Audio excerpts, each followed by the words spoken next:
Hey everyone, welcome to this Hangout.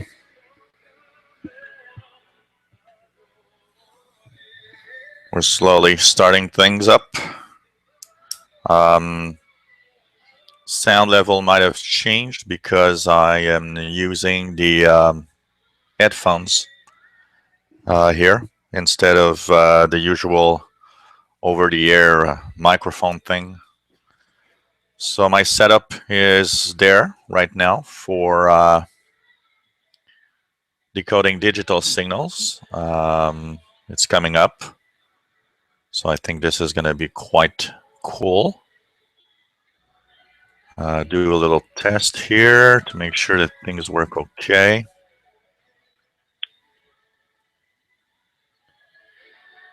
As it's not always easy to check out. So here's the, just click my link. Make sure that the link works, and it does seem to work. It says that I'm live right now.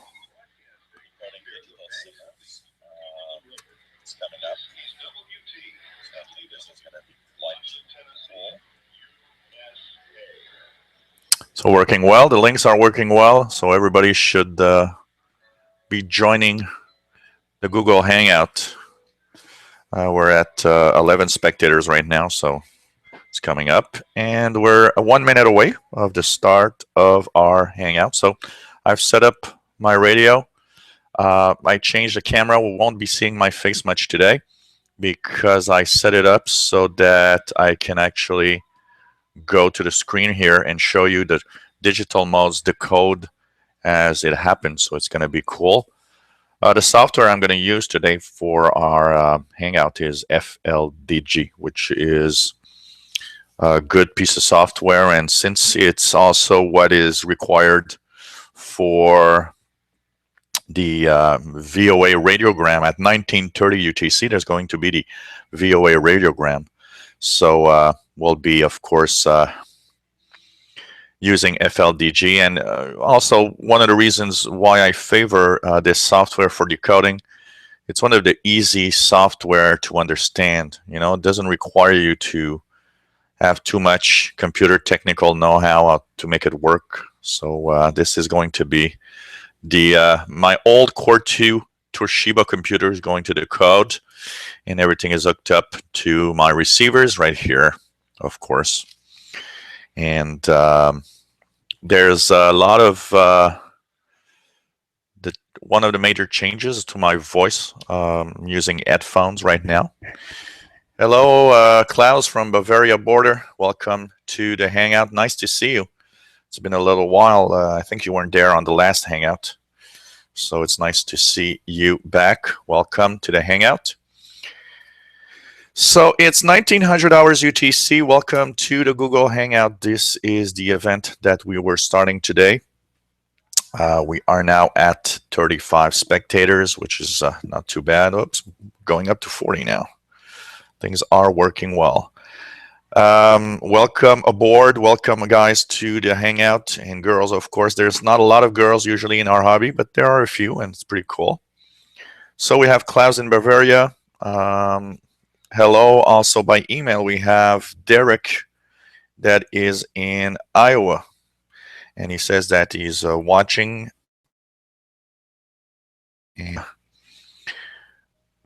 Trying to decode stuff. He's got FLDG installed on his PC, and he's using an old Kenwood R1000, which is a great receiver. You know what?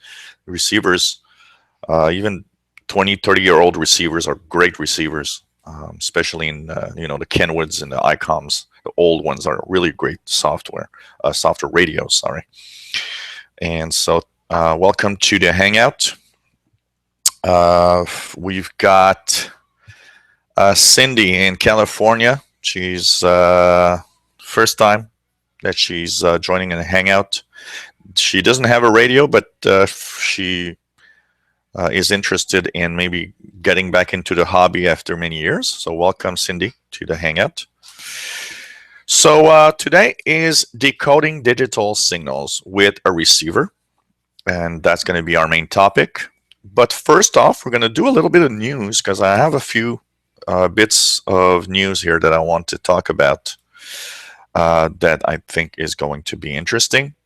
First of all, our next Hangout, for those that want to already put it down on your schedule somewhere on your calendar, or make sure that you don't miss it, I'll have a special Christmas Hangout on December 23rd. And it's going to be at 2200 hours UTC. That's 5 p.m. Eastern Time, North America. It's going to be a special hangout. There's not going to be any subject. We're going to go with the flow, the questions that people ask, things I have to say. We're going to talk about, maybe share Christmas memories related to radio. Also, we will, of course, tune the bands. And that hangout actually has something special. There won't be any time limit. You know that I usually put a 2-hour time limit on my Hangouts. So now there's not going to be any time limits. So pretty cool to have no time limits. We're just going to go on through the evening until something, it winds down a little bit, and people get bored. There's a peak. I see a peak in the Hangouts now. Usually we start off and it goes up and up, and I see the counter with all the spectators going up and up and up. And what happens is after about an hour and I would say about 90 minutes, once we reach like 90 minutes, I see that it starts to go downwards. So I see that 90 minutes is kind of the peak of the watch and the listeners of my Hangouts, and then it starts going back down because people have things to do, and staying 2 hours in front of the computer watching me talk and listening to stuff is also a long period of time. But so we'll go with the flow on December 23rd. So put that on your calendars. December 23rd is a Tuesday, and it's going to be our special Christmas Hangout. Just take note of that at 2200 hours UTC. Hello, David in Barcelona. And yep, we will be checking out the VOA radiogram in 25 minutes at 1930 UTC. There's going to be the VOA radiogram, which starts in MFSK 32 digital mode. And that transmission is actually, I think, sent to Europe. But usually we have a good signal here in North America. So I think things are going to be pretty cool. So thanks, David, for being online from Barcelona. Klaus, of course, from Bavaria border, welcome. We have Andrew from Berlin. And yeah, I think it's going to be an interesting one, an open-ended, like Andrew's saying, is an open-ended hangout. It's going to be fun. And, we're going to have, we're going to be a little Christmassy. So there's going to be a few changes and, of course, some surprises throughout the hangout. So welcome, Andrew from Berlin. And hey, my friend from Serbia, Dalibor, welcome to the hangout. Nice to see. Hope you still enjoy your Texan R9012 and still having fun with it. On the news side, we also have WTWW. So if you guys tune to 9930 kilohertz, like it is right now, WTWW has actually changed its format for the Christmas time. So there's like a full about 12 hours of Christmas, or at least a good 10 hours of Christmas music all day long on 9930 kilohertz. So if you guys crave Christmas music, I enjoy Christmas music. I have to say, a lot of people say, oh no, not again, Christmas music. I actually like it. Why? Because I just listened to it, first of all, in the Christmas season. And, it kind of brings me back to when I was young, with my mother and father and all of that, making the Christmas tree. So Christmas music. So, and I think it's cool because there's one little side to that Christmas music, is the fact that it's a mix of radio and Christmas music. So not only do you have Christmas music, but you can also listen to it on your shortwave receiver, which is actually fun. So that's going to be cool. I'll be tuning that quite a lot, I think, in the coming weeks. So Christmas music all day long. So it's kind of like about from 1500 hours UTC all the way up to 0 or 0100 hours. So why don't you guys try it out? 9930 kilohertz, and they have a contest actually. What they are asking people is to send a picture of their old receivers. Now they really are saying old receivers, and they are going to actually apparently give a gift. They're not saying what gift actually. So they are going to give a gift of a shortwave, or actually we don't know what they're going to give. I was going to say a shortwave receiver, but that's not what I wanted to say, because it's not exactly what they're saying. They're saying they're going to have a gift, but they're not saying what.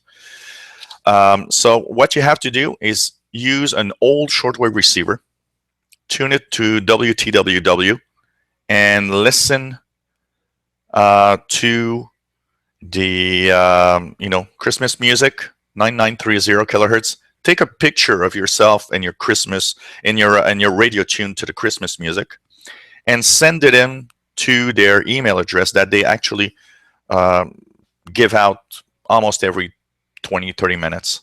And they'll be entering everyone that sends a picture of their old receivers and WTWW, and they'll be apparently giving out some gift. So hope that it's going to be fun. So why not take a picture of yourself and an old radio that you might have lying around listening to shortwave. And even if you don't have an old shortwave receiver, just take a picture of you and your radio tuned to 9930 and send it in. I think it's going to be cool.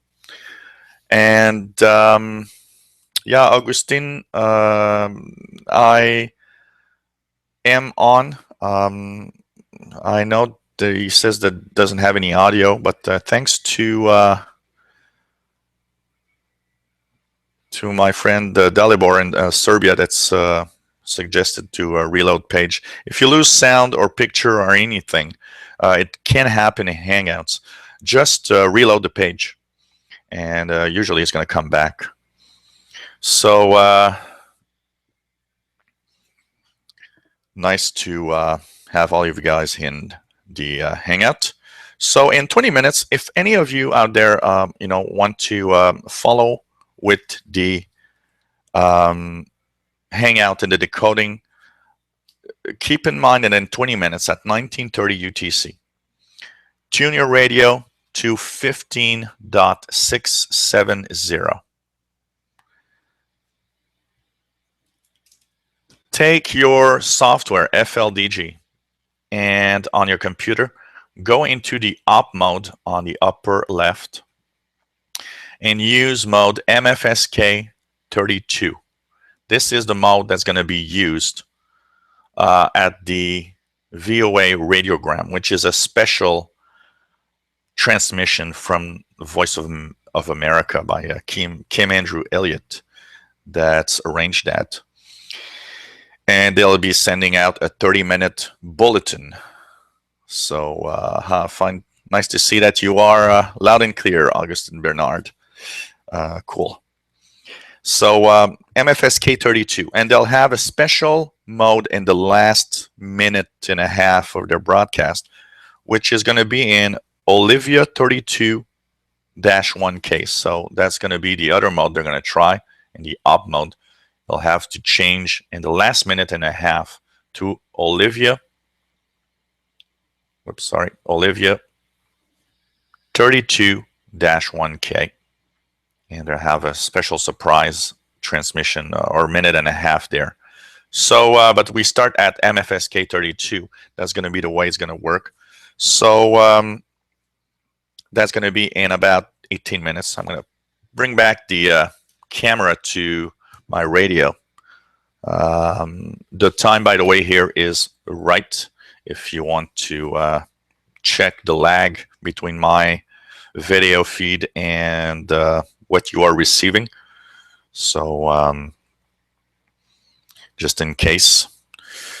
A part of that on news, let's just check here what we have in a few seconds. Hey, Jim from Scotland, and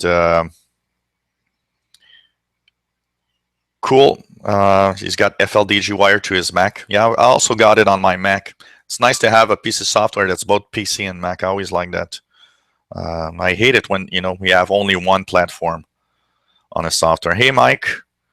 Welcome to the Hangout. Nice to have you join in. Thanks for being here.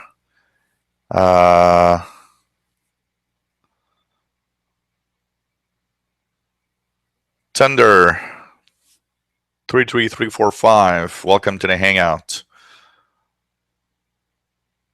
And nah, we're not all pros.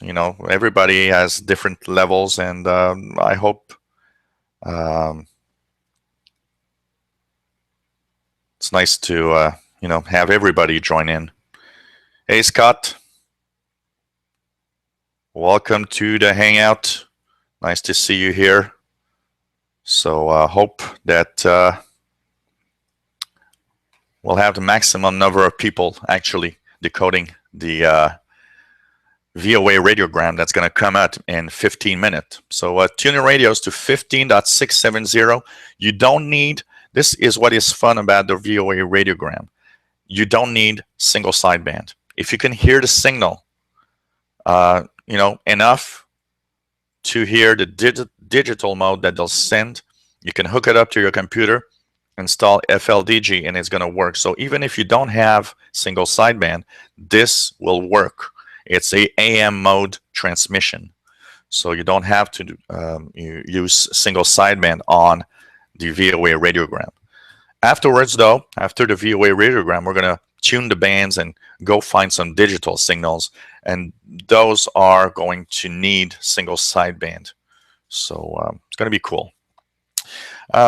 So remember WTWW on 9930, Christmas music all day, and they have a contest. Take a picture of yourself in an old radio, or if you don't have an old radio, just any radio, and they're going to actually send out some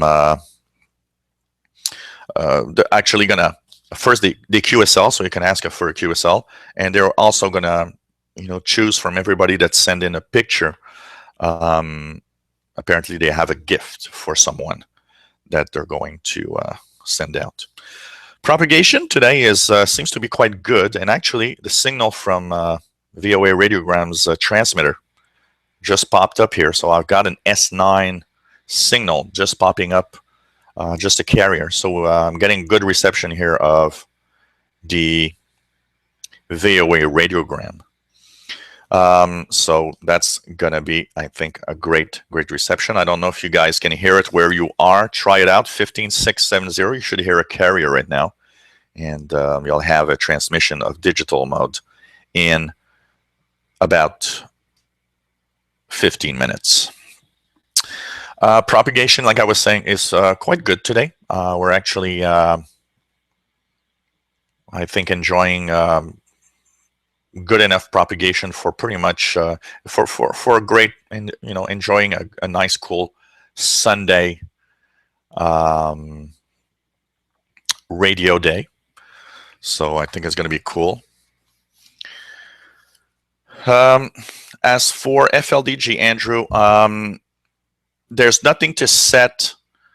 Just put the op mode to MFSK32, and just a little quick note is at the bottom in the waterfall, make sure that you set the center of the red square, the center needs to be at 1500. So that's where it needs to be, at the bottom, 1500. That's what you'll need to do actually. As for the upper left, the frequency that you can set there, don't touch at that. There's nothing to do with that. Leave it at whatever, mine is at 0, but if it's at something else, just leave it at whatever it is. It doesn't really matter here. Just make sure you set the waterfall centered on 1500, so 1500, and leave it like that. Leave it like that, and make sure that the op mode that you choose on the upper left is MFSK32. That's the most important part after the waterfall. And so you should have a waterfall at the bottom at 1500, and you should see that at the bottom left of the window, it should say MFSK32. And if all that is okay, you'll be decoding the signal with no problem, Andrew. So, but it's a great question. A lot of people are actually asking me, do I have to change the frequency at the top or anything? There's nothing to do with that. Just leave it alone. And so it's going to work. Welcome Driver Films to the Hangout, and he's using WebSDR to listen to the transmission based on the Netherlands. So cool. And welcome to the Hangout.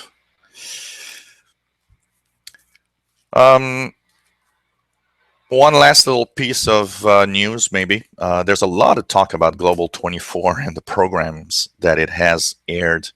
And like me, I also find it pretty much the same thing as everyone. I find that Global 24 seems to really have a lot of music and not a lot of actual programming. So it's kind of a little scary. Hope they get more programs. I don't know if it's, they have some kind of difficulty in getting some programs, or but there's a lot of music and not a lot of content. Actually, the most content that I've heard is during the daytime, and the problem in the daytime is that most of us don't really hear it well on 9395 kilohertz. So it's kind of, a little sad. Hope that, they do good. I hope they actually do as they want to, because it is a commercial enterprise, and from experience we see that commercial shortwave radio is not really a good thing. It doesn't really work very well in general. So hope that things go well for Global 24. So let's cross our fingers and hope that they'll enjoy, or will enjoy, years of Global 24 radio. I think that's a good thing.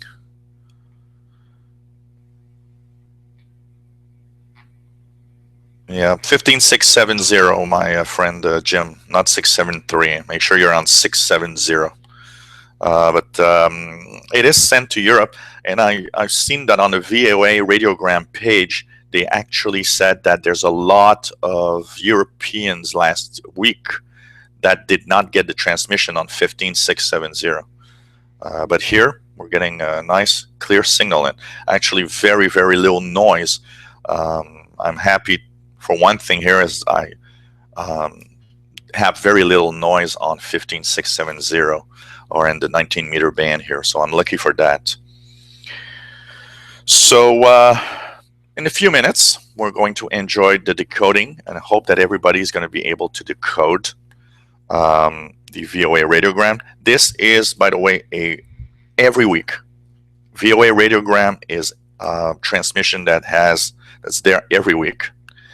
Mike Lee's using FLDG on Linux with all ready to go on his ICOM 718. Cool, really nice.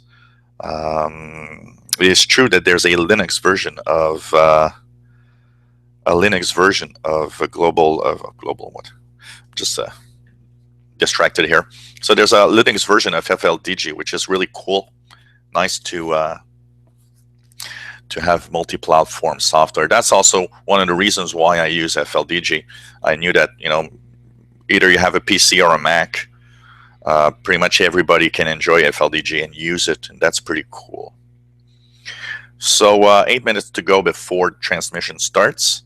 Like I said, the VOA radiogram is something that is every week. So if you didn't know about it, every weekend they have a transmissions, and their schedule. First of all, you can check out the schedule and the type of programs. I think it's every Thursday they post the new schedule for the weekend. But the schedule is Saturdays at 0930 to 10 hours UTC, 5910. Saturdays 16 to 1630 UTC on 17860.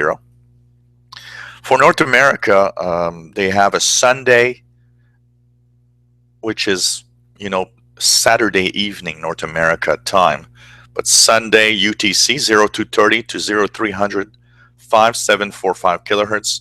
And don't mistake, a lot of people do a big mistake when they translate UTC time and local time. Remember that UTC time 0230 is Sunday UTC time, but local time North America is Saturday evening. So be careful about that transition here. And finally, Sundays, which is the one we're going to listen to now, 1930 to 2000 hours on 15670. And they are transmitted from the Edward R. Murrow transmitting station located in North Carolina, which is, I believe, an old VOA transmitting station that is not used anymore except for this type of broadcast, if I'm not mistaken. So just to sum it up, to make sure everybody is set up right, so if anyone wants to try it out, remember, you don't need a shortwave radio that has single sideband. That's the first thing. You can use your regular AM mode receiver if you don't have a radio with single sideband, and that's what's the cool thing about the VOA radiogram. Once you've installed FLDG, make sure that you have sound going through. And the best thing to do is, if you have sound, for example, here if I tune away, there'll be more noise. You see that my waterfall has changed. You see that whatever I tune, when I tune back where there's nothing, I see that the waterfall comes back deep blue. Means that my sound is working from the computer to the radio to the computer. So to make sure that you have the right setup so that everybody works well, you have to center in the waterfall on 1500 hertz. So that waterfall, that's where the signal, the MFSK signal, is transmitted around 1500 hertz. So you center that little box at the bottom on 1500 and you leave it there. Op mode, on the upper left, you have to go to MFSK, and then in the list, go to MFSK 32. Once you're there, you will be set up normally. As you see here, just a noise from the radio actually makes my software decode noise, which will become something interesting instead of this random noise when everything starts up. So you don't need a very powerful computer to run FLDG. If you have an old Windows XP computer lying around, why not convert it to digital signal decoding? I'm a tech guy and I hate it when people throw away their computers. It's something that's so sad. And often those old computers can still do something, can still be used for something interesting. So use your old computer and turn it into a a digital mode decoding piece of hardware. I think it's a great use to make for it. And since FLDG doesn't require you to have a very powerful computer, even old Pentium 4s still work. Welcome, Antoine, to the Hangout. Nice to see that you are watching live. And hope you are maybe trying out the decoding of the VOA radiogram in a few minutes.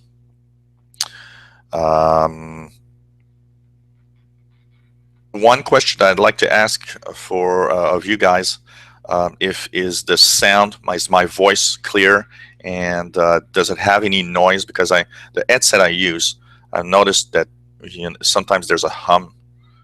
So if anyone can just tell me how you find the voice and the signal, on the Hangout, sorry. Hope it's clear and great for you. We're at 102 spectators, which is pretty cool.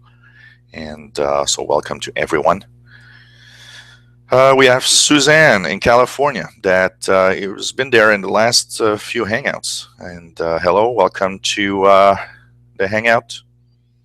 And she says that she didn't know anything about that signals that you could decode from shortwave on your computer.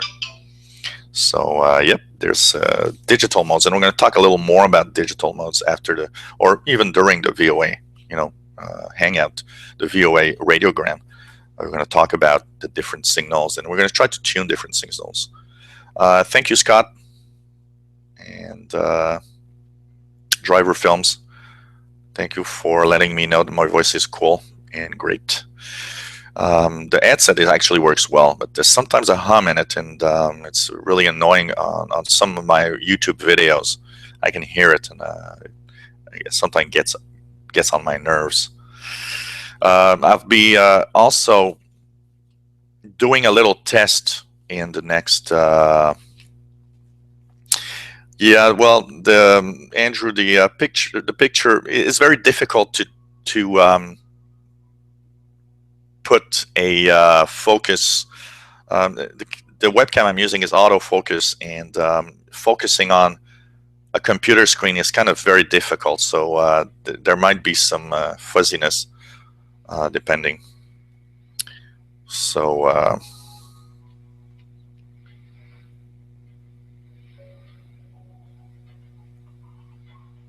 I've actually put the text on the FLDG screen bigger to try and hopefully you guys can see what it's on my screen.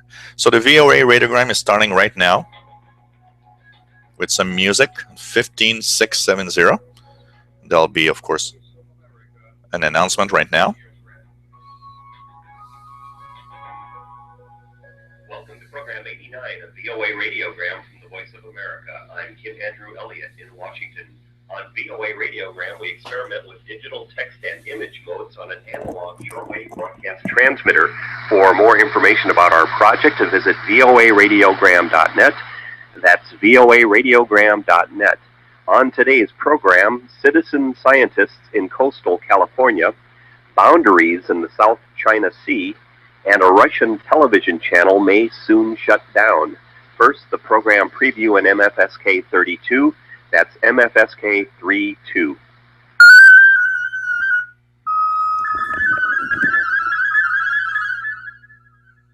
So now the digital mode is started, and we have the welcome to program 89 of VOA radiogram from the Voice of America, and the announcement from Kim Andrew Elliott. Hope everybody is decoding.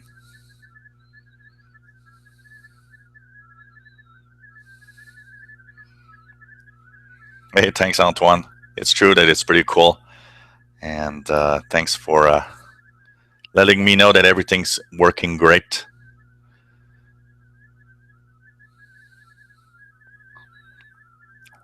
Sometimes, Andrew, on the picture, there's something also that we need to know is that when there's a little bit of internet connection problems or speed, it can actually make the picture a little more fuzzy.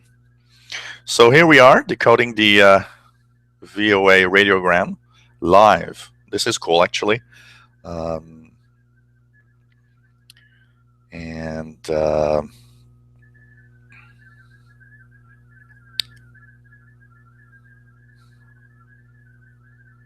10-meter contest this weekend. Oh yeah, by the way, that's true. There's a contest for the 10-meter amateur radiogram from the ARRL, and there's a lot of signals. And actually, it's still time. It goes up to 23:59 UTC today. So why not tune into the 10-meter amateur band, and we'll actually go and see if there are any radio teletype signals on that band a little later on, and go through the different bands, find some digital signals after the VOA radiogram. So hope everybody is decoding well the VOA radiogram. As you see here, working great, and it's actually very, very good copy here on my screen. Perfect copy, not even a little bit of errors. It really, really is working really great. So this is cool. Yeah, driver films, that's a great idea, actually, to record it and decode it after. That's actually something great. And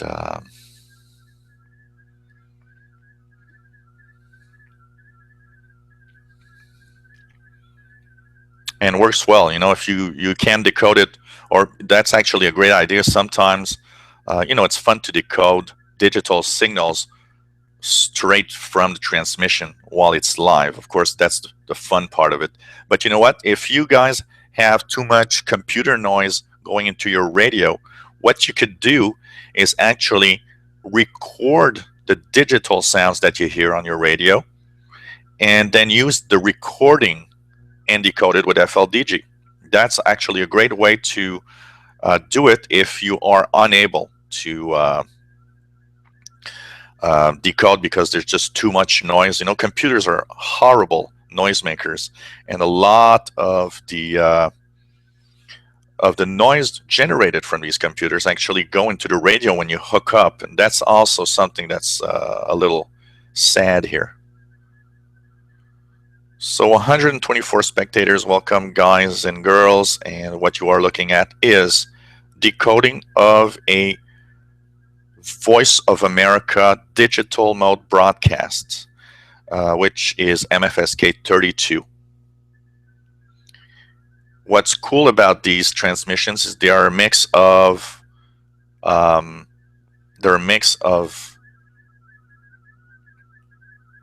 text and a mix of pictures. There's some pictures throughout the transmission also, so it's pretty cool for that. And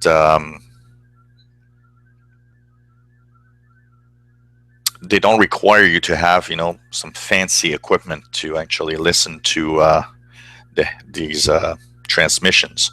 So this is from the Voice of America. They have these transmissions every week, like I said, and you can go to voaradiogram.net if you need to have the full schedule.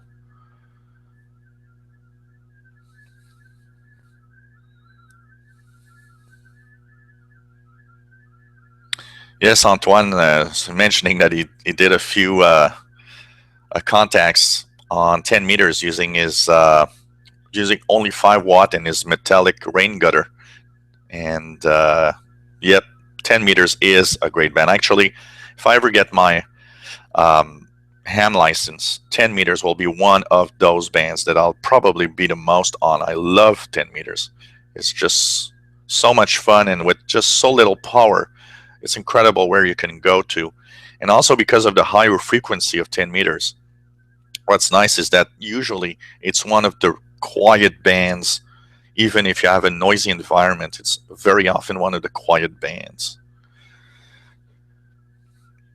There was an article that decoded just before this one of the VOA News here about the ISS, the International Space Station. By the way, it's a little out of this channel, but I still want to mention it because a lot of you use receivers that not only have shortwave but has VHF and UHF on it, and it actually goes well into what we're doing right now of decoding signals. The International Space Station will be sending out a SSTV, or slow scan television, pictures on December 18th and December 20th. So I think that could be really cool.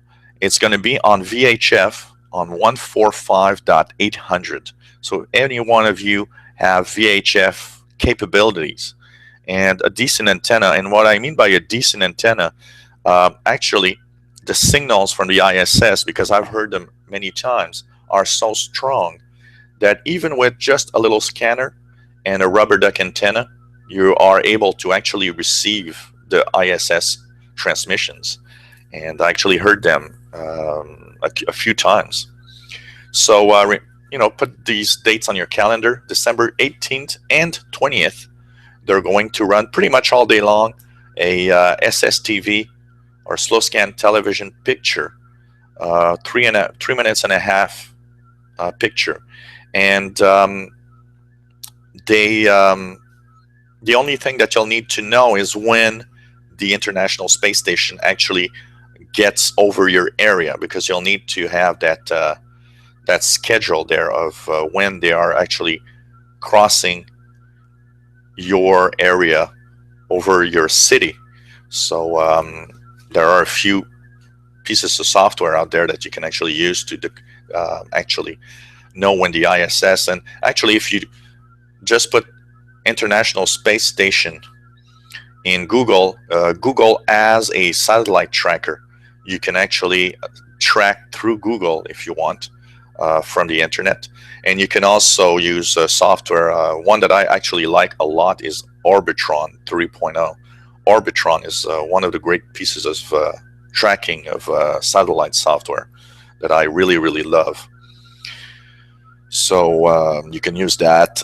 If you have Ham Radio Deluxe and control your radios with it, you have the satellite tracker in Ham Radio Deluxe also. And it's pretty cool because when you hook up, like I do, you hook up your receiver and your computer with Ham Radio Deluxe and the satellite tracking, you can follow what's called Doppler shift. When a satellite comes over you, because of its speed, it actually sends the frequency actually changes slightly because of the speed, a little bit like an ambulance sound when you hear an ambulance coming in and moving away from you. The sound changes, and it's the same for satellites. So here what we are seeing now is a picture decoding of the VOA radiogram. So if you guys are decoding, you should right now be decoding a nice clear picture, and it's actually very nice. I think it's one of the best receptions I've ever seen for decoding. So I think the picture is going to be really nice. So on the little square on the upper left of your screen is the picture showing up. So that's also something that's cool about the VOA radiograms, is that they mix pictures and text, which is really cool.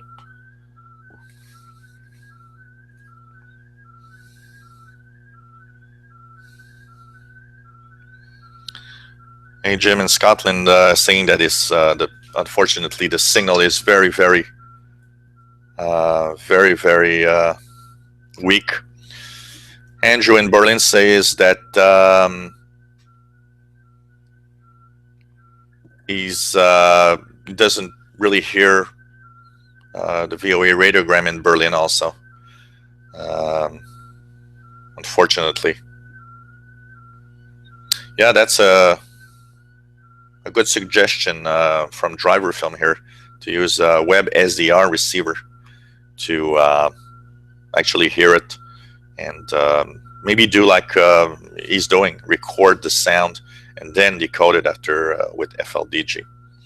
Andrew, it's been the same actually. The last week apparently the signal was horrible in Europe, and I think that's the fact that 15670 And the fact that you're late at night over there's a lot of darkness from North America to Europe now.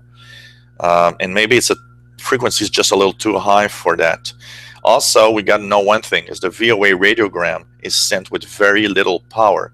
From what I know, they aren't using a lot. It's like 20 kilowatts or something like that. It's not a very strong transmission.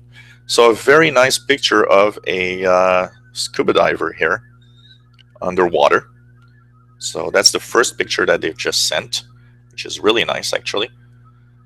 Would be nice if we could make it bigger, but unfortunately we can't. And now the VOA radiogram returns to text with some more VOA news of China-US spar over South China Sea dispute. And I think that unless for the winter, it might probably going to be a little difficult to decode. Mike Lee saying this is amazing. It is amazing. It's just so fantastic. Decoding signals and off of shortwave, and he's got a perfect clear copy. So it's really cool. That's the best, when you have a great signal here, getting VOA radiogram voice. Okay, but unfortunately doesn't receive much of the Salut Nicolas, bonsoir mon cher de la France. Bienvenue à ce Hangout. Et j'espère que tu vas passer un bon moment. I have a French friend here. So just said a nice little hello in French, as I am also a French speaker here in the province. Cindy, do you have snow? Cindy, yes, we do have snow. We had a foot of snow this week. It's actually white Christmas. And actually what's amazing is that the snow was, very wet because it was very close to 0 degrees. So it's stuck on all the tree branches and it's just so beautiful out there. A lot of people hate snow. I'm one of those that likes snow. But it's just so beautiful. Right now that it's it looks like Christmas, and actually not only we're pretty sure now we're going to have a white Christmas, but also the fact that there's a lot of Christmas decorations. It's very beautiful actually, and really love it. So we're about at a foot of snow on the ground right now, and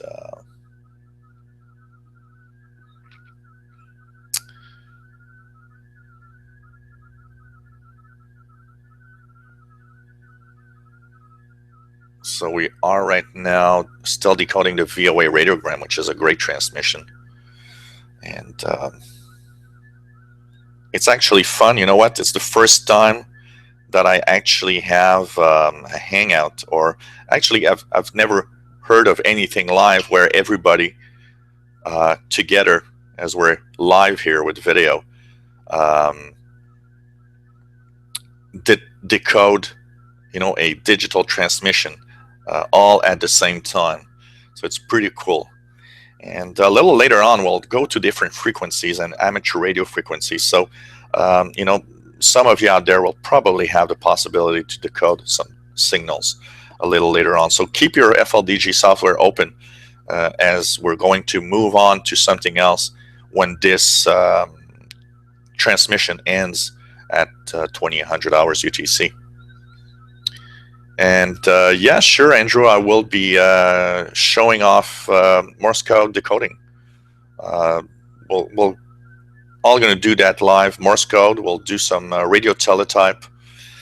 With a little luck, I'll actually show you guys something with another piece of software, because FLDG is a great software, but it does miss out on some modes. And I'd like to, if I can receive, because it's not always there, if I can receive some slow scan television and show you guys what it looks like, that would be nice on the, I'll try it on the 20 meter band, where is usually the spot where I listen to these slow scan TV pictures that amateur radios send. Thanks to Scotty for posting. He just posted on the questions and answer tab the spaceflight.nasa.gov website, where you can track the International Space Station. And Antoine says that in Philadelphia it's pretty nice today. So cool. Here we're cloudy today. Cloudy, and it's about minus, in Celsius, it's about -3, -4, which is about, I don't know, 20, something like 25 degrees Fahrenheit. David in Barcelona says there's almost nothing. And he says that the best signal noise ratio is on his PL 660. And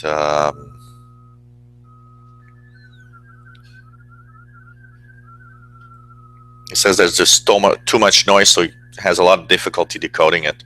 Have you tried, just for fun, David, to, well, of course you might be watching me on that computer, but have you checked for the noise?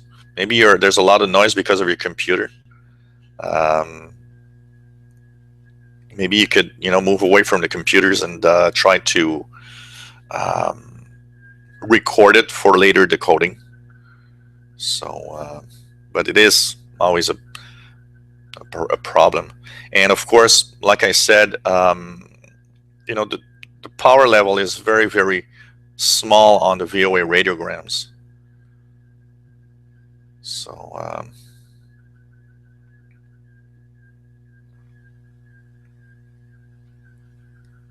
can I send some snow over to England? It's unfortunately out of my territory, sending snow all the way there. But here we're really, really in the white Christmas. Just for the fun of it, I should actually just show you guys for a few seconds a little later on what it looks like, because it's really beautiful outside. And a lot of you guys don't see snow very often, so especially the south of the United States, or when you're not in a spot where it snows actually, or it's cold enough. So the VOA radiogram sending a picture, and it's a map of the South China Sea actually, and has the little limitations where the territorial disputes right now, whereas China's claiming right now the territory. So another nice picture, very clear, no noise at all on my picture. It's really, really nice. Really, really nice. It's going to be fun to try the Olivia mode later on. I think it's going to be really cool.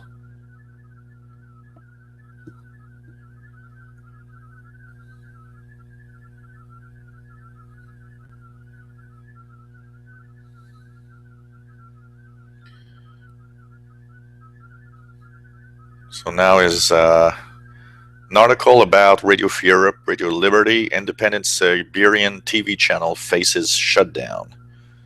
So another nice article. It's always, I actually find it interesting, because it's always quite interesting to read the news article that they choose for the VOA radiograms. It's always kind of nice. So Jim says that there's really not even anything showing up on his waterfall. Yeah, 31 or at least 25 meter band. For the time, it's difficult to choose, a frequency for transmitting to another continent, especially when at this time you have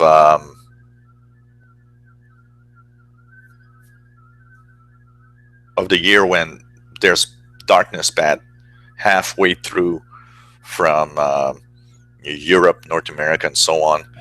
And so, and the thing is, I think some of the frequencies they choose are actually frequencies that are preset and are difficult to change, actually. So that could be another problem. Hey, Garden, welcome to the Hangout.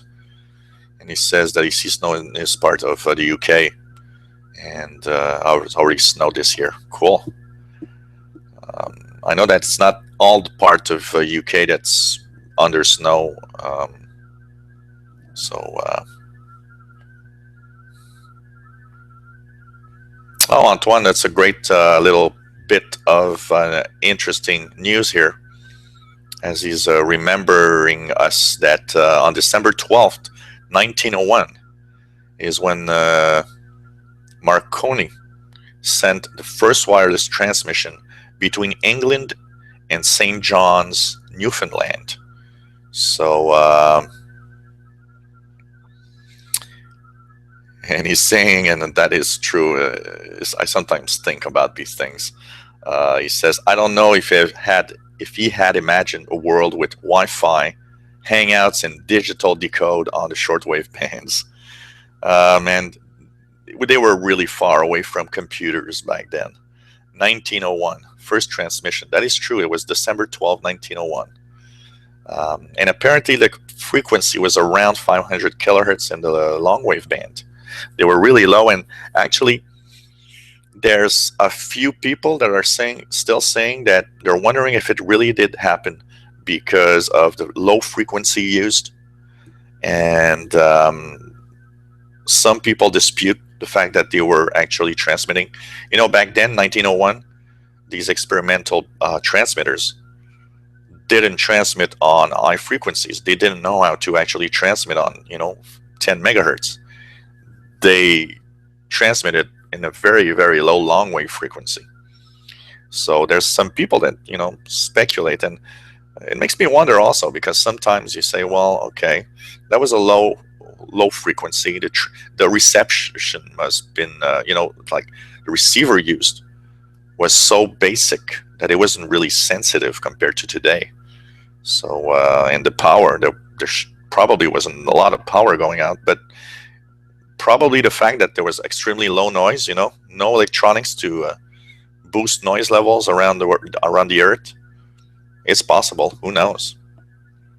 We got to at least give them credit that they did that first transmission. Well, you know what Dalibor is talking about, Marconi ripped off Tesla and so on. Everything that was invented is often very complicated. We give credit to Marconi, but there are a few other people that were actually doing these things. And actually, there's even a Canadian inventor that I actually saw an article on TV, or I think it was on Discovery Channel, where they actually were saying that as Marconi was doing these tests, there was a Canadian, and I think it was in Ontario, that was already doing some tests like this also. But because he was unknown, we'll never, or probably never, hear of him.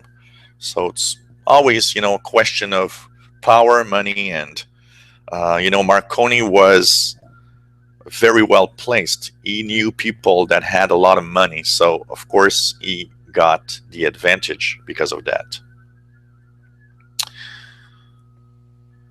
So, Sir Nicolas says that he finds that the evening is really cool. Thank you.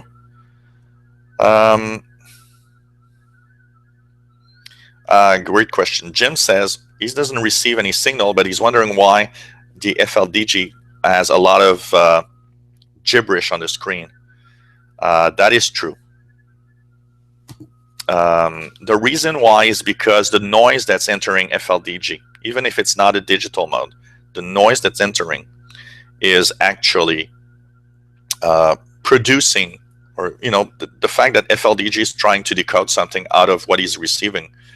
Well, it thinks the noise that you're receiving is a signal that he needs to decode. So even though it's noisy, he's trying to find a pattern and something he could actually decode in there. And that's why you see all these weird characters popping up through your screen. It's totally normal, and it's pretty much the way most software work. they'll try to decode whatever is out there. You can say in a sense that the software is kind of dumb. It doesn't understand that there's nothing on. So,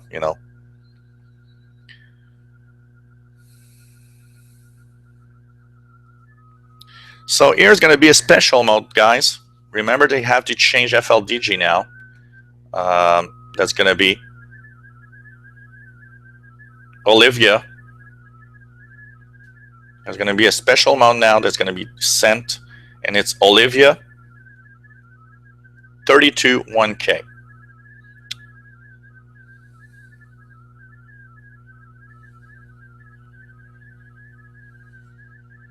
So they're now ending the transmission. Kim and Juliet. And now we're going to try to decode that special mode. Olivia 321K. Let's try it out. They should be sending something here. It's interesting that even with music, it still actually decodes. So, am I decoding anything? I'm not decoding anything.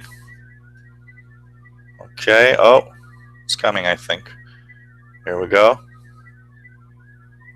This is Olivia 321K. Thank you for decoding the mode. The mode's on VOA radiogram. Pretty cool. Wow, that's a weird mode. I've seen how slow it decodes. It's just incredible. And now they've ended. So that was just a little phrase sent in Olivia. So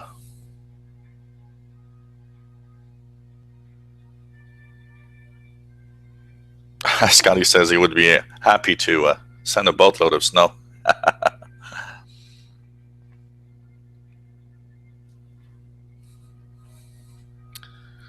Yeah, well, I think that Marconi does, we have to give credit to someone. Marconi got most of it because it's the name that we hear all the time. But there's a lot of these guys, I think they should all share it. I think Marconi has his place, but they all should share the credits instead of only hearing about Marconi all the time. That is true. I think a lot of these people actually have that little spot where they actually invented something. So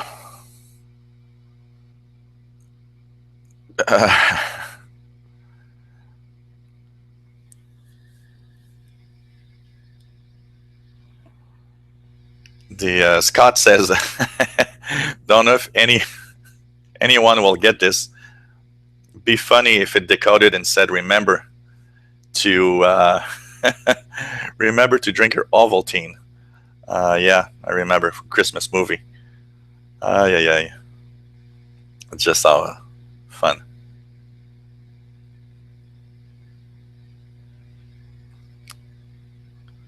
So now we're going to check out for other digital signals.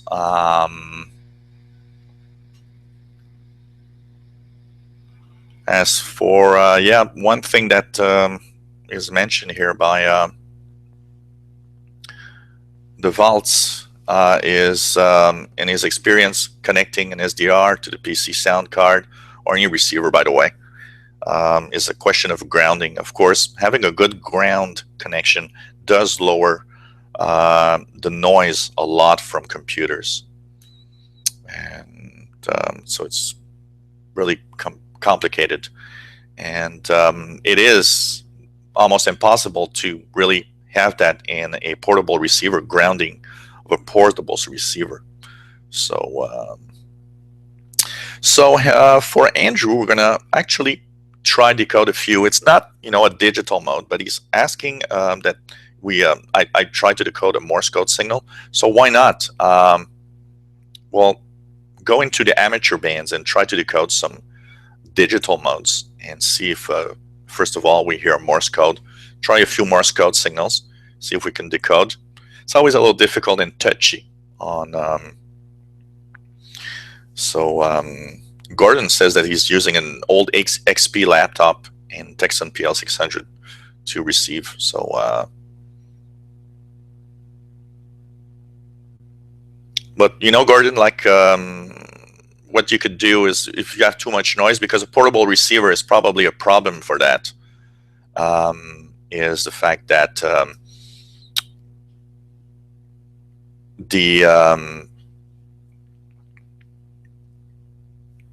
I lost my my idea here, what I wanted to say. But if, record your digital modes and then decode them with your computer. On a portable receiver, I think that's going to be the major problem, is the fact that there's just so much noise that it's kind of difficult to decode live. So you can at least, maybe record it and then decode it later on, so you don't have the computer noise when you're trying to decode. And David also has a good idea here about the evansabove.org website. True, if you want to actually take the International Space Station, know when it's going over your area, remember that you can go to www.heavens-above.org for ISS. They're going to ask you where you live, and once you've set up the city where you are, then you can actually check for when the passes are going to happen on the International Space Station with their special transmission, December 18th and 20th. And actually, it might be an interesting thing to do a little hangout and maybe try live decoding.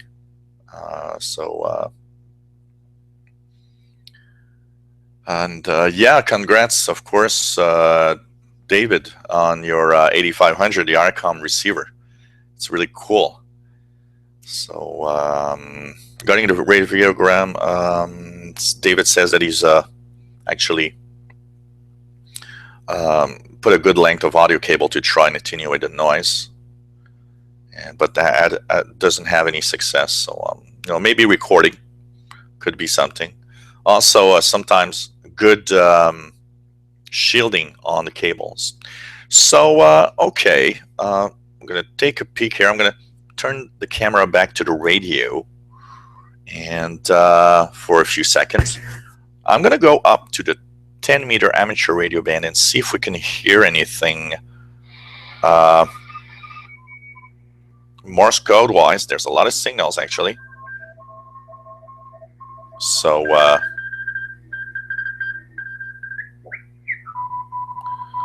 I'm going to try to decode a few Morse code signals here and see how we can. These are CQDX. I can actually hear CQDX. So they are really testing. Actually, it's the 10-meter contest in Morse code. So we're going to have mostly some 10-meter, DX and call letters, but we're going to try it out. Before we continue, we're going to just check for anyone else that might have checked in. So, what else? We have equalizer.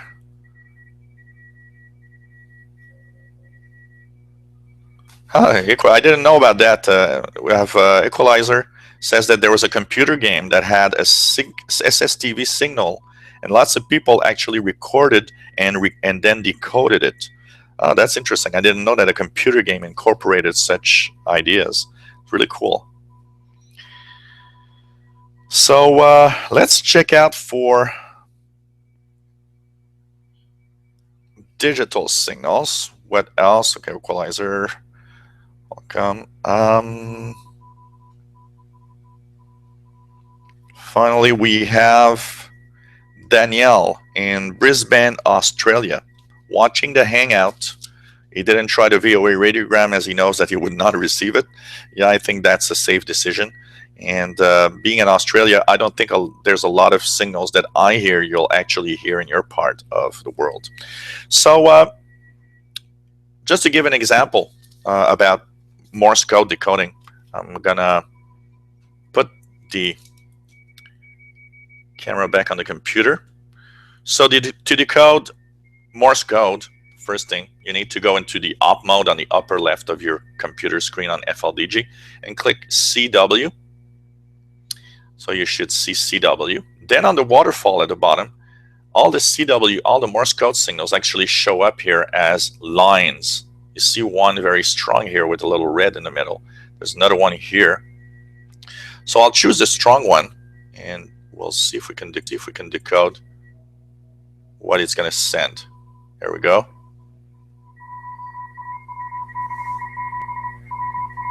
So here what you are seeing with the Morse code is W1AW, which is the ARRL station. And it says test. So you see here, test, AD8Y. These are all call letters. So you can see that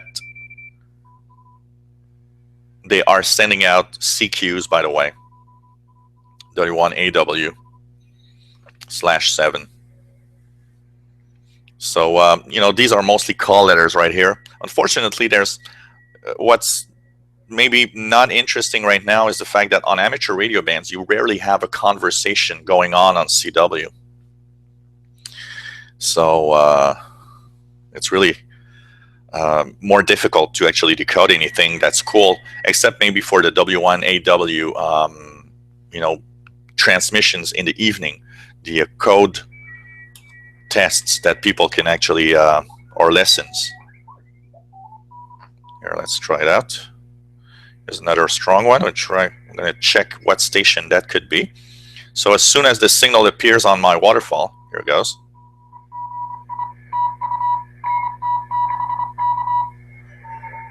NT6K, and TU is for thank you.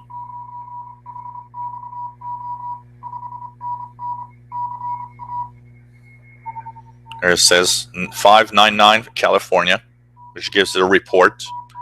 Thank you, NT6K, which is its call letter. So that's a station in California.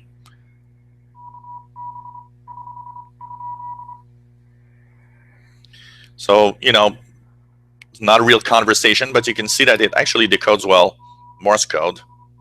So now there's a station called KB5EZ giving a signal report 599 and CA for California, which is where he is.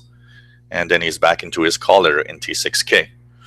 These take time to understand what they mean when you get into a transmission like this with Morse code and they just send reports. You got to get used to what actually they're saying when they're sending out these reports. I'm going to try another band here, see if we can maybe get a conversation.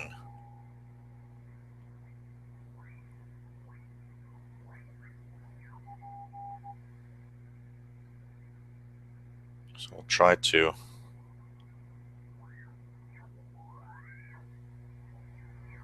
There's not a lot of stuff here.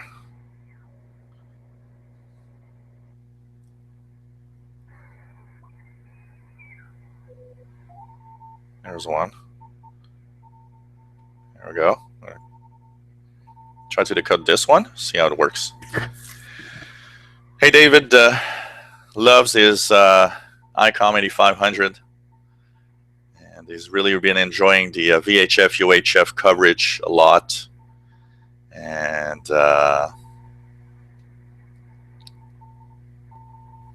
yep, it's a great receiver. I love my ICOM also. It's one of those great radios, actually. So glad you enjoy. So you see here, the problem with decoding sometimes on CW is when a human sends CW, you see now there's these spaces and sometimes it's difficult to really get a good grip on what's being sent. So here you have to, see that he's sending clear, and it says breeze at all. There's no breeze at all. It's northwest breeze or something like that. So, sometimes when the signal varies and when the operator is not 100% on track with the speed, it's a little difficult sometimes to decode Morse code here. So, that's an example of decoding Morse code.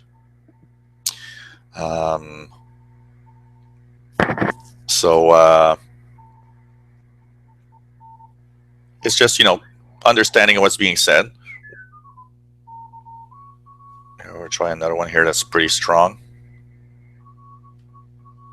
So as you see, I have to center on the CW signal that I'm trying to decode. And here, let's check it out. So he says that he's enjoyed CW. Enjoys, as you see here, their spaces sometimes are not at the right place. So you got to, try and take a peek and try to understand sometimes when they're not sent right. Enjoy CW best, all modes, but here's a little, my work is coal mine. So he's a coal miner. My work is a coal miner. Now, 40 years.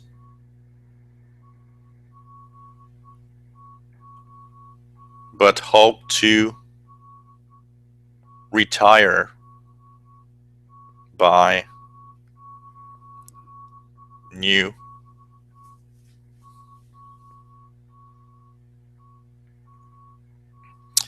So back to you, and here is the station. Call letter W5U. This is from N3. You see, sometimes it doesn't show up right because I actually heard by ear that his code sending is not always at the same speed. So, it's very difficult for a software like this to decode it. There are better pieces of software, by the way, for CW. Actually, multi-PSK is one of those that's amazing for CW. There's also something, I'm trying to remember, there's one, I think it's something like Morse. I don't remember the name. There's a very small piece of software that decodes Morse code, and it is amazing at actually getting it right. But I don't remember the name. Driver Film sells his UCW mode to decode station M01, which is basically a number station, a SPI number station. There's a lot of SPI number stations that send letters and numbers in groups. These usually are easy to decode because one of the reasons for that is the fact that it's sent by a computer. It's always very, very good in, the frequency where it's being sent. David bought a 30 amp power supply for his 8500, and Yep, the 8500 draws 1.5 amps. Actually, if you guys want to see for a second what I'm using as a power supply for my 8500, the problem with the 8500's power supply, it's a switching power supply. It actually buzzes all across the shortwave bands.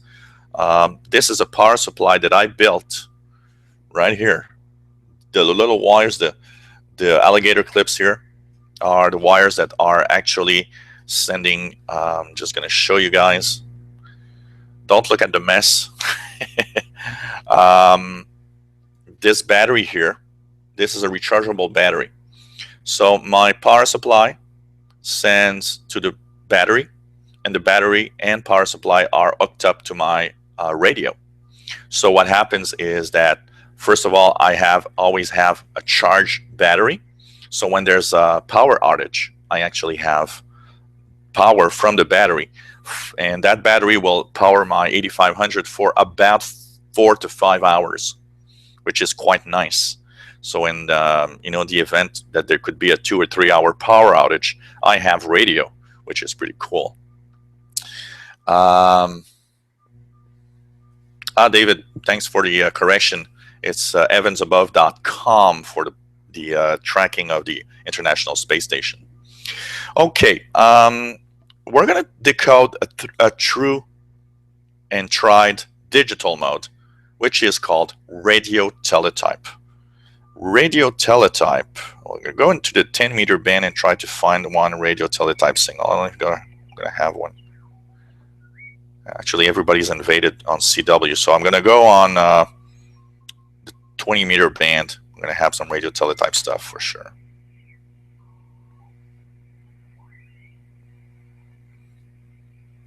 Let's try the different.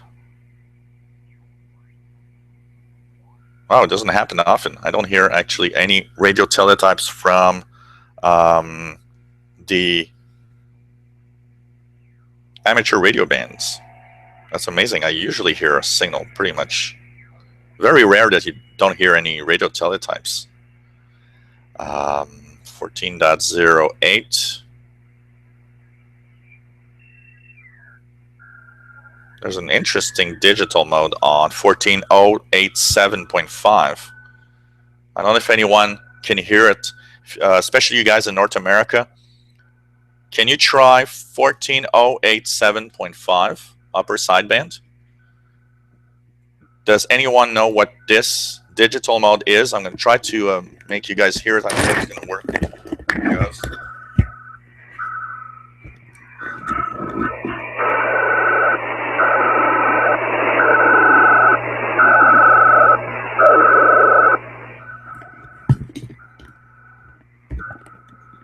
This is a very weird mode, actually. I've never heard that before. I don't know if you guys could hear it when I put it on, but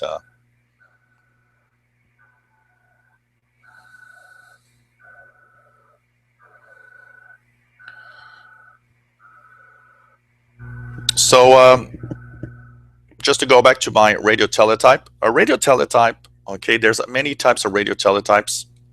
When we go into software, usually we will classify radio teletype signals into two types of signals.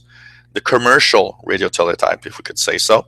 The commercial radio teletype is sent by, the Navy or news agencies and so on. And there's basically the amateur radio teletype, which is sent usually on a different speed. So to decode radio teletype signals, what you'll do is go into the up mode on the upper left and go down to RTTY. RTTY means radio teletype. If you look at RTTY, you'll notice that there are 4 settings. One is RTTY 45, 45 and 50. Also 75 and 75. N or W means narrow or wide. And basically, when you hear a radio teletype signal, every amateur radio teletype signals that you hear are in RTTY 45. So for radio amateur radio teletype, you'll use RTTY 45. But if you're not in an amateur radio band, if you are in the utility bands and so on, then you will of course use different modes. There's RTTY 50, which is the slow rate of radio teletype, and RTTY 75, which is a faster rate, and there's a narrow and wide setting. Now, this is where it gets more technical and where everybody needs to actually understand a little better and have a little more knowledge of digital decoding. The narrow and wide settings, how do you know and how do you recognize a signal that's narrow, wide, and so on? I'm going to try to find one commercial teletype here, and we're going to try to find something here. Just going to see if I can find a radio teletype signal that is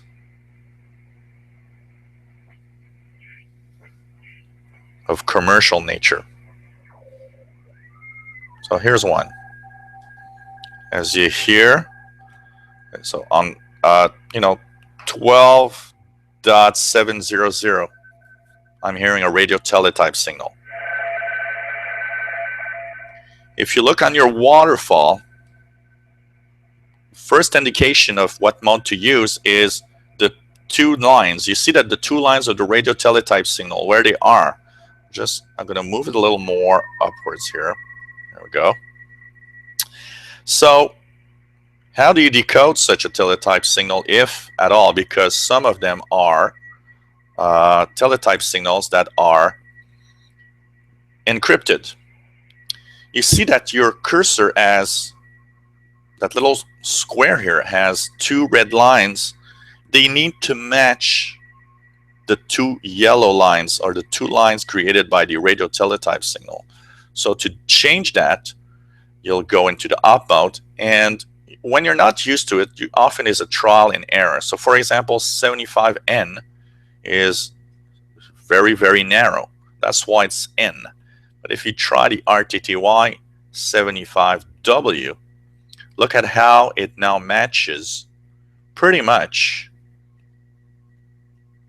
The two red lines are in sync with the two yellow lines. So what can we decode out of this? That's the other thing. Is it possible to decode?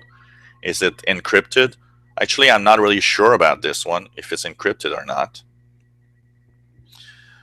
There's also another setting that you have to take into account in RTTY, and it's when something is what we call inverted. Some signals are actually inverted, and that's another type of signal that you have to take into account. And an inverted signal will need you to actually invert the settings.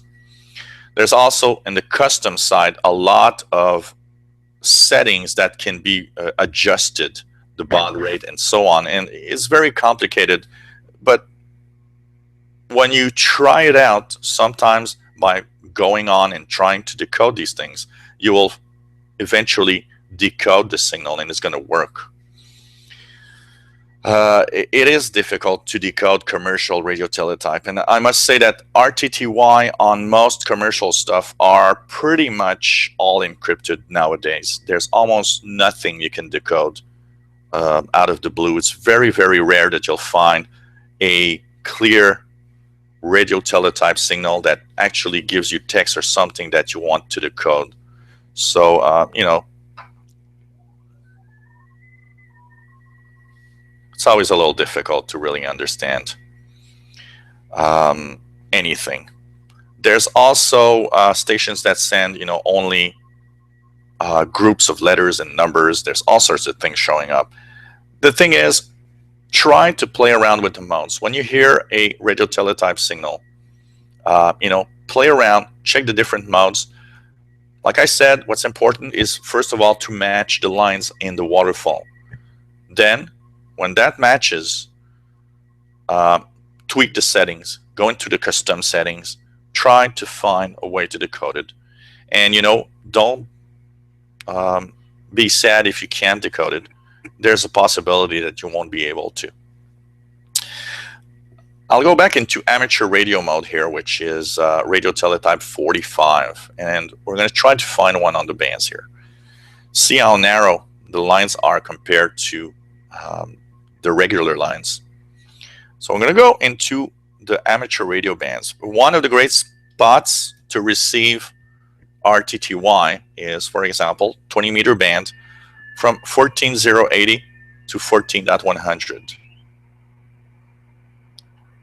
Unfortunately, it's very quiet right now.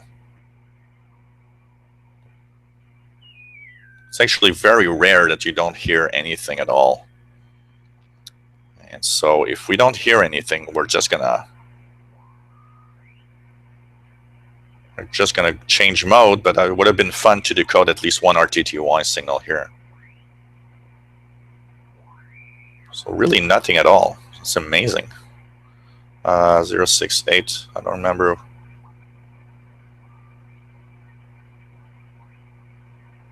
Let's try the 40 meter band. Oops, I'm in the lower sideband here.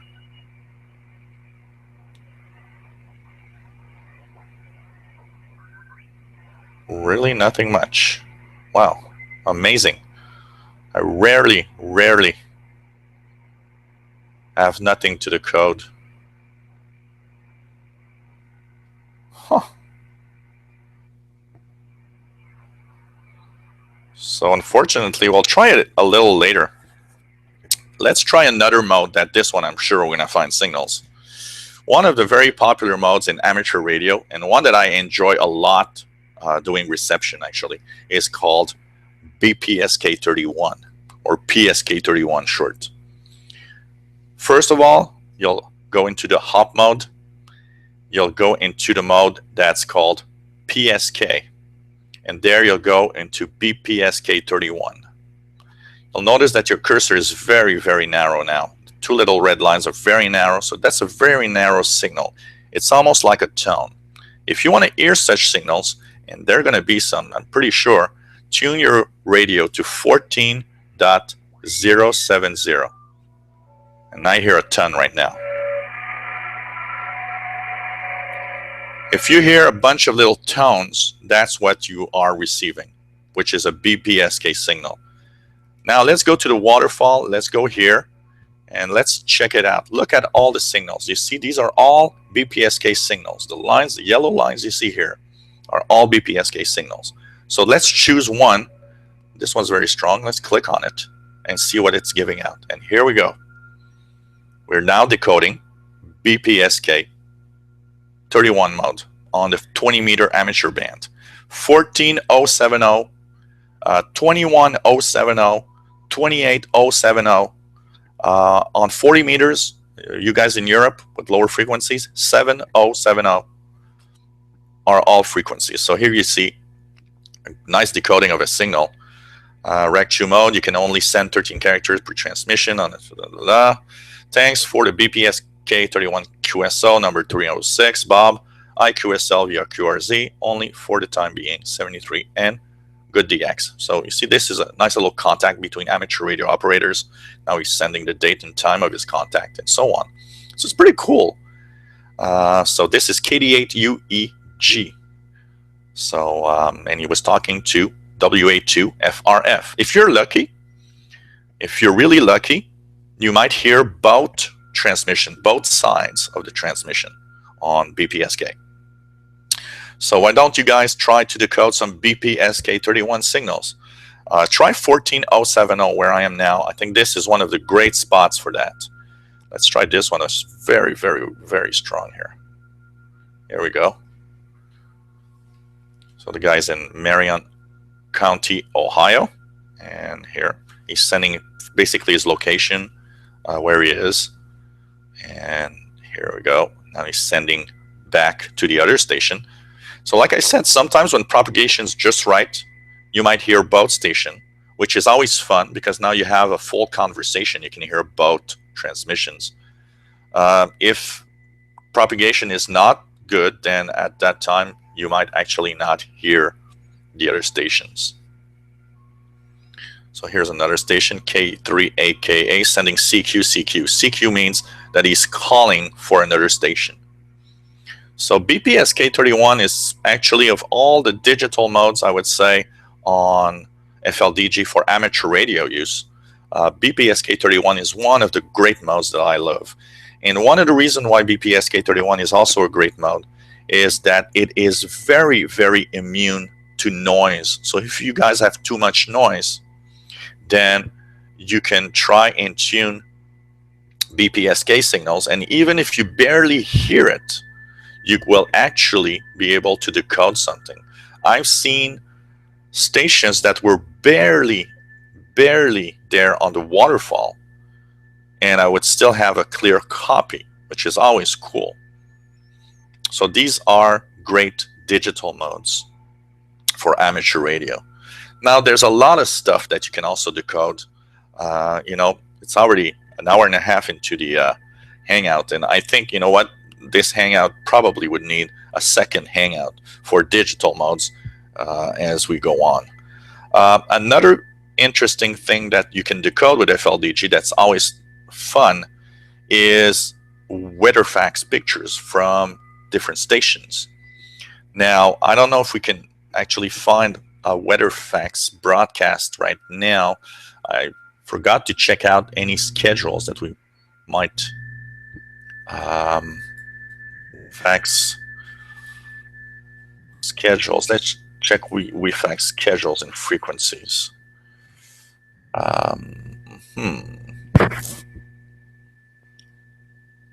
There probably is some. We'll try to check something here. So,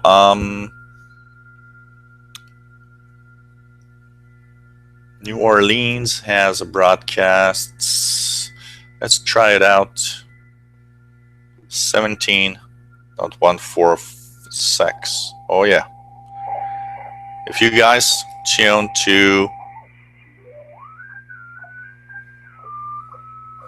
17.145.5. Oh, Andrew is decoding some BPSK in Berlin on 7007. Great stuff. Wow, cool. 7070 probably. So nice. You see now you're decoding your first signal, Andrew. That's cool. That's why I wanted to talk about this mode, because even with some noise, it still works really well.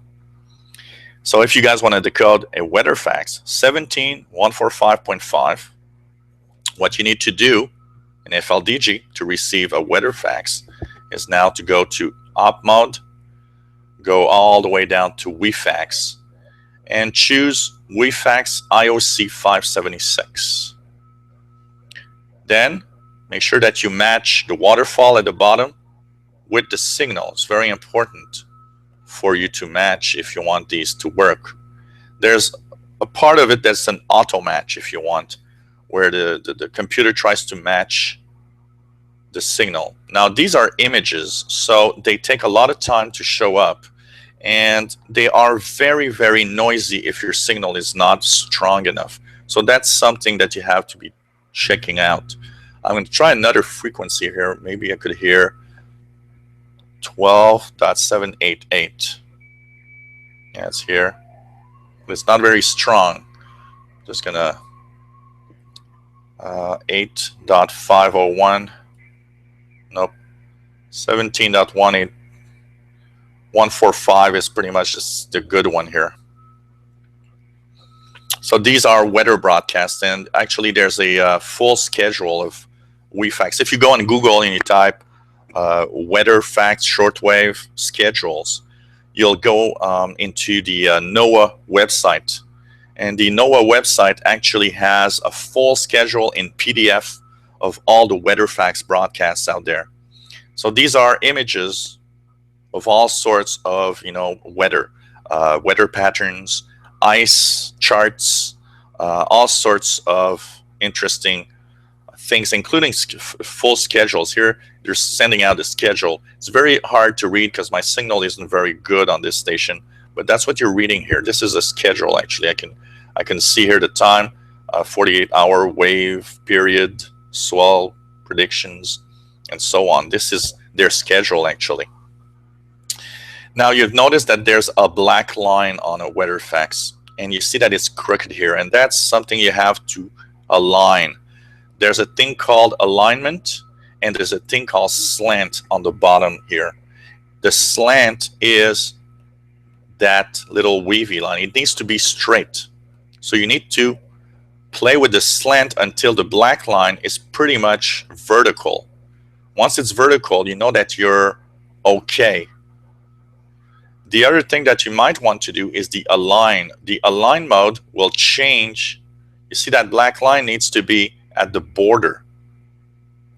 So you'll need to align to make sure the black lines are at the border, and you'll need to slant to make sure the black line is vertical and doesn't go out at an angle, for example. So these are all great modes, and weather fax are really cool to decode, especially when you get a very, very strong signal from a weather fax station. It gives you really nice charts.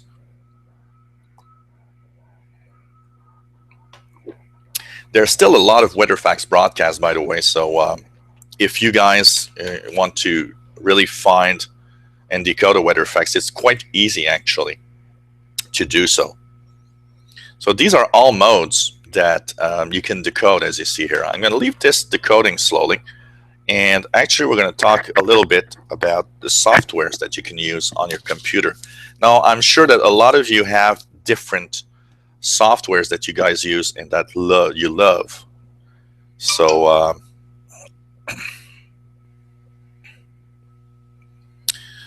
John McClure, what's the download on your laptop? What do you mean by download? My download speed?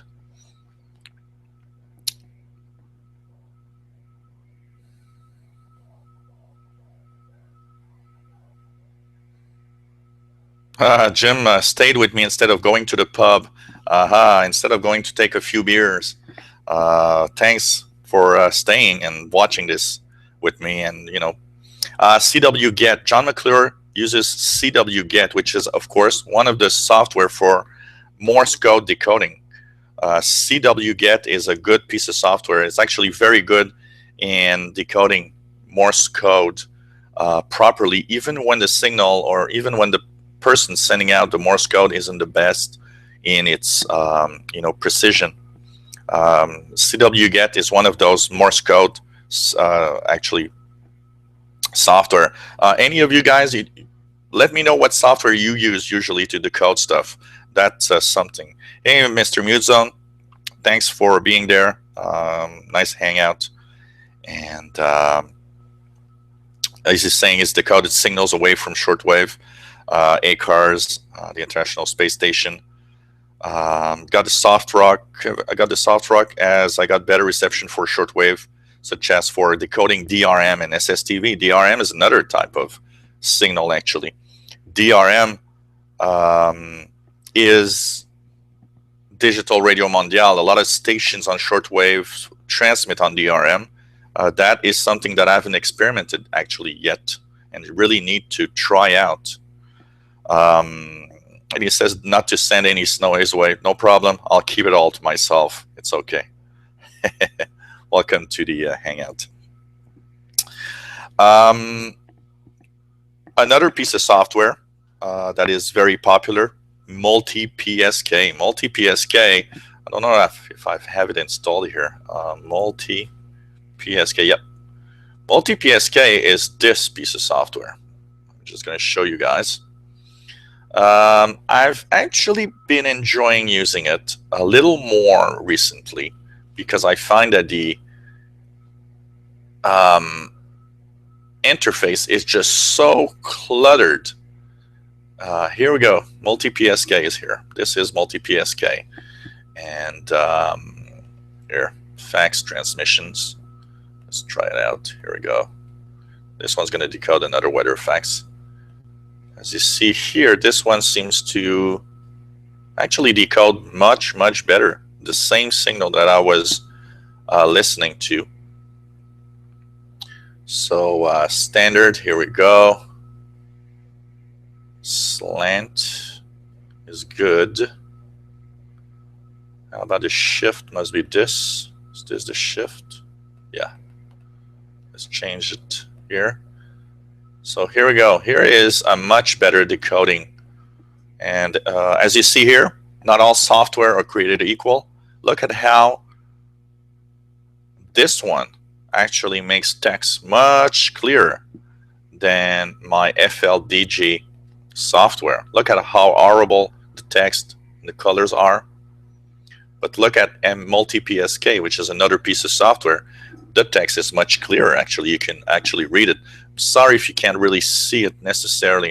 It's, from what I see here, you guys don't see it much. I don't know what I can do to actually improve it.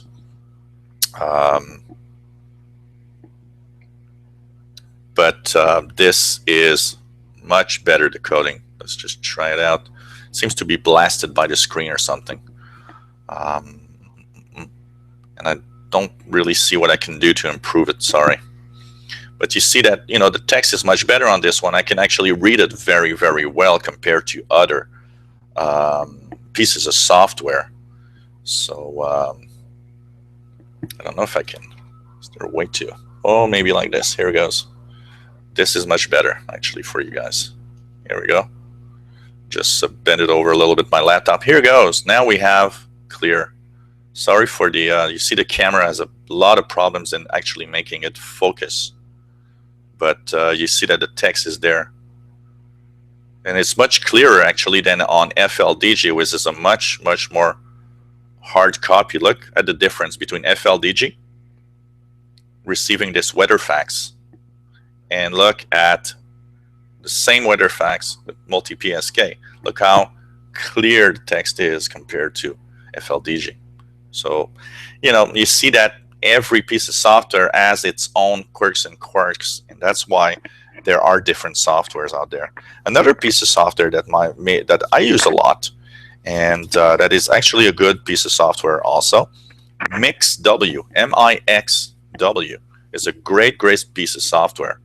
And sorry for the out of focus here. MixW is actually another great piece of software for decoding all sorts of digital modes. So that's pretty cool. Another thing that you can do, and that you'll need a different piece of software, is decoding SSTV. Like I said earlier, on December 18th and 20th, the International Space Station will be actually sending on 145.800 VHF some slow scan television pictures, which is SSTV. Now, to decode SSTV, you need another piece of software that is called, I don't know if I have it here. Do I have it here? I don't have it on this computer, unfortunately. It's called MMSSTV. MMSSTV. Oh yeah, I've got it here. MMSSTV. This is an example. So some of what you see here are pictures that I've actually received. Some better, some more difficult in copy. But if I look at history and try to check, there's one CQ. So, here we go. Some are harder copies than other. Slow scan television can be decoded on the amateur radio band around 14.230. And there's actually one right now. I'm going to leave it on 14.230, and we're going to see if we can decode anything. We'll put it on the receive. We'll put it on automatic, and I'll leave it there. As you see here, I tuned my radio to 14.230. This is the general frequency for slow scan TV. If you are patient, what you could do is actually go on that frequency, 14.230. Sometimes it's a little lower, 14.228, anywhere from 14.225 to 14.235. And there's this gang that hangs out here, and that actually sends out pictures through slow scan television. And that is fun, actually. I sometimes park on the frequency. Actually, there's one right now, but it's just so weak.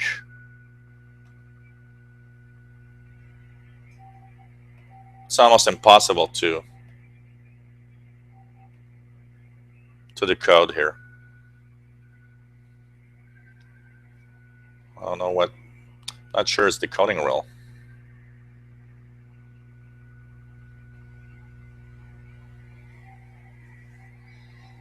Kind of difficult copy here. What's nice about the MMSSTV software that I'm using here, it's free, MMSSTV, and it's automatic, because there's a lot of modes on slow scan television. And so when you put it in auto mode, usually works quite well. It will decode quite easily pretty much anything that is sent on the slow scan TV. So slow scan television is really exclusive to the amateur radio world.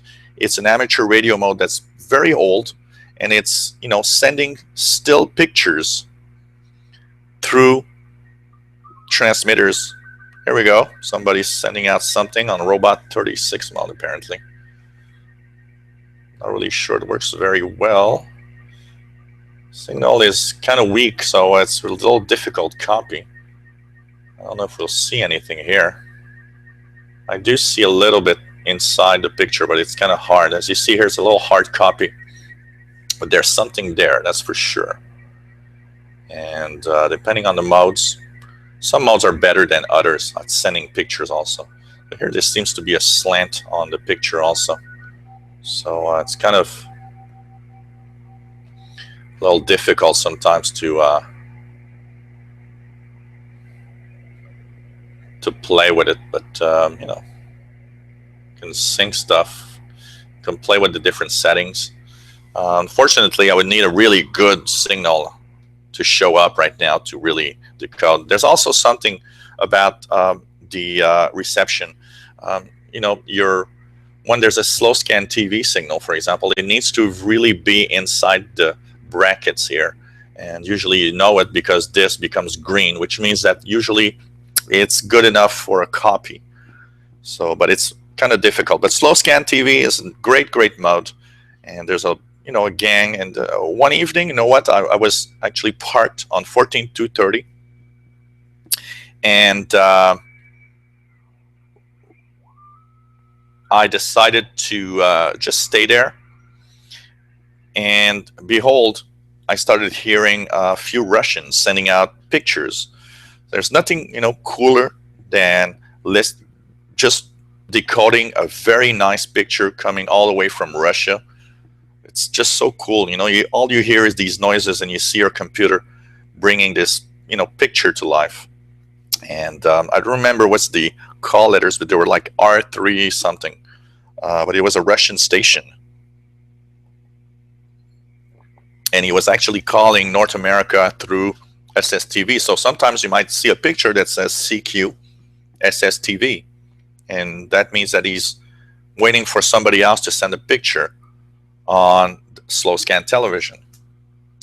So there's, a huge world of decoding. And actually, stay tuned, guys, to my channel, because we are starting a series on FLDG, but it's going to be a very big series on all digital modes. So I'm going to start with FLDG, the modes that it decodes, and we will also be talking about different software and what's best, what's not. And I'm going to actually test so many software that I'll probably be doing somewhere in early 2015 a kind of a video where I'll do like the top software for decoding digital modes, and let you guys know which software is best for what mode.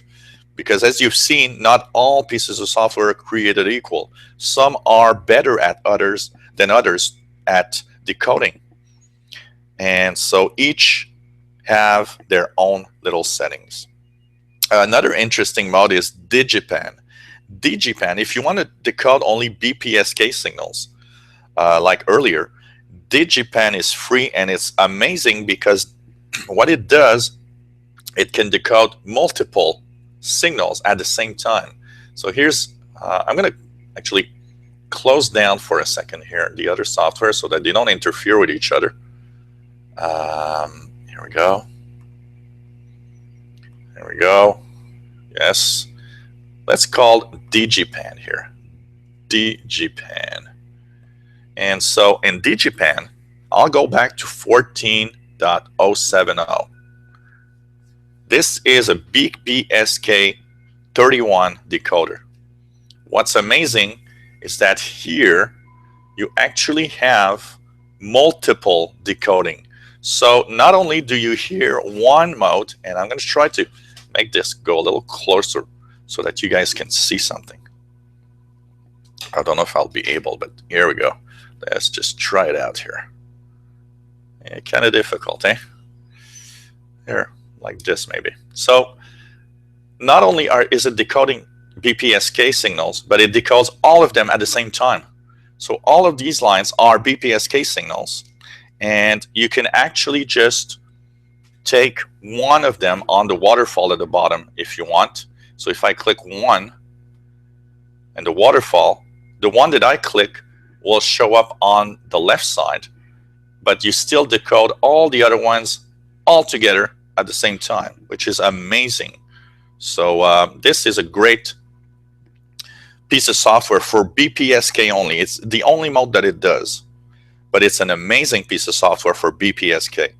It's very automatic, Nothing to do. Just park your radio on a BPSK signal on 14070 or 7070, or any amateur band, 21070, 28070, and you will decode. It's just automatic. It just decodes. Of course, you'll always need to be in upper sideband to decode digital signals. That's very important. So it's very, very, very nice for BPSK here. So that's the wonderful world of digital mode decoding. I hope you guys enjoyed today's Hangout. We have a few minutes left, and so I'm going to show you guys one little thing here if I can. I don't know if we can, but Cindy says, can I see the snow? Yeah, here it goes. Let's try it out. Sorry here. Okay, I hope you guys can see a little bit outside right now. So you see the trees and the snow, and that's pretty much what we have. Sorry for not being able to go next to the door, but you see the trees have actually snow on them and so on. So it's Christmas, really Christmas time. So here, Cindy, that was just for you. And here, I'm going to put it a little back so that you guys can see me a little bit, at least for today. Before we end, so this is my headset, actually. I'm using the headset right now for sound. That's why maybe it's a little better. Before we end, I'm gonna talk a little bit, first of all, of the next Hangout. Remember, guys, next Hangout is December 23. Okay, just before Christmas. It's going to be a special Christmas Hangout. It's going to be full of surprises, and it's going to be no limits. What I mean by that is every Hangout I do is 2 hours long, and the Christmas Hangout will have no time limit. I'm going to go on and blabber all night, and we'll see how long we go. And I'll get myself maybe a little bubbly wine or something, or maybe beer, and we'll chatter along all evening talking about radio. There's no official subject. I'd like to have the feedback from you guys of maybe great radio memories related to Christmas. I'll also be checking out Christmas transmissions, special shortwave broadcasts that maybe are going to be on the air for Christmas. Stuff like that. I'm really gonna, try to find a lot of interesting stuff.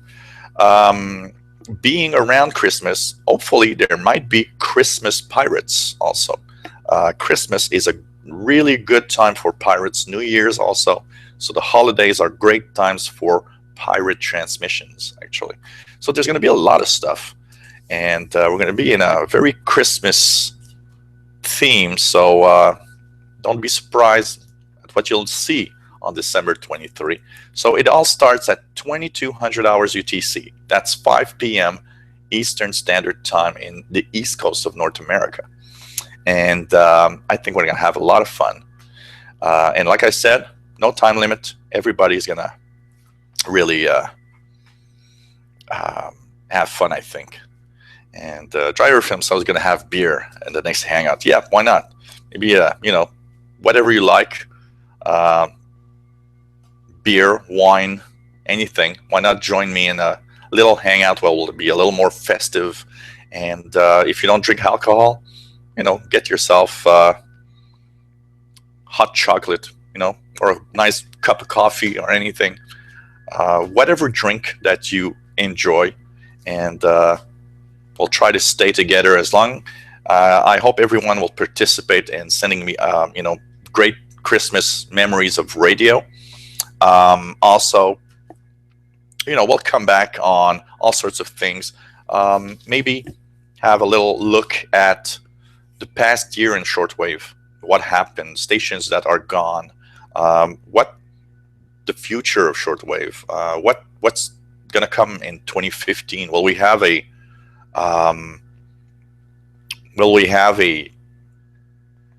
return of Radio Exterior de España? Will we? What's going to happen with Global 24? Is it going to go through to 2015? intact? Is something going to change? It's interesting. We're going to have a lot of nice discussions here. And, I take these notes for the Hangouts, and there's a lot of stuff that I wanted to talk about that I didn't even talk today. Time just flies. 2 hours is a short period of time. And but it was fun to decode live signals together.